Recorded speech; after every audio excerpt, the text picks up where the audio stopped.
Hello po, ako po si David. Meron po akong product na gusto ko ibenta po. Ang tawag sa product na ito ay thermal gun. Ito po yung itsura niya. Ito po yung side.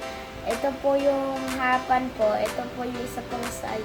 Ito po yung likod. May parang maliit na screen tapos may mga button. Para ito buksan, hihilahin lang ito.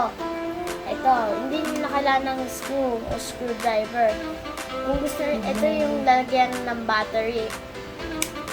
Tapos, may dalawa itong modes para sa tao at saka para sa bagay.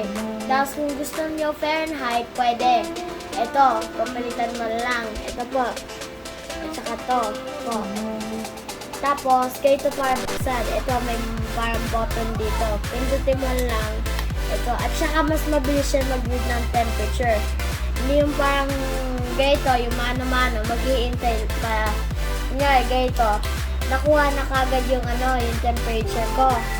Imbis ito, hintay mo pa ng matagal bago makuha. Mas mabilis po ito mag-read.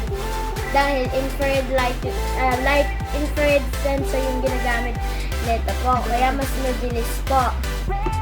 Ito po ay maganda din dahil may tatlong kulay. Isa kulay green. Ibig sabihin ng green, normal lang. Hindi mainit, walang sakit. Tapos, meron orange. Ibig sabihin, parang may konting sinat lang po.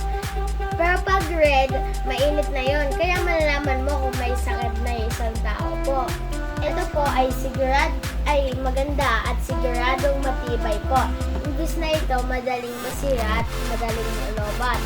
Imbis na ito, pwede mo, pang matagalan yung gamit nito at saka pwede mo ding bilan ng battery, mas madali dahil double A lang yung kailangan. Imbis na ito, mahirap humanap ng mga maliit na bilog na baterya at saka ito, mas madaling i-replace pag nalobat.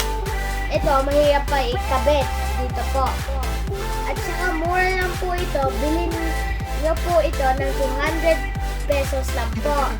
Bilhin nyo na po. Mura lang. Masusulit po kayo pag ginamit nyo ito po. Bye! Salamat po!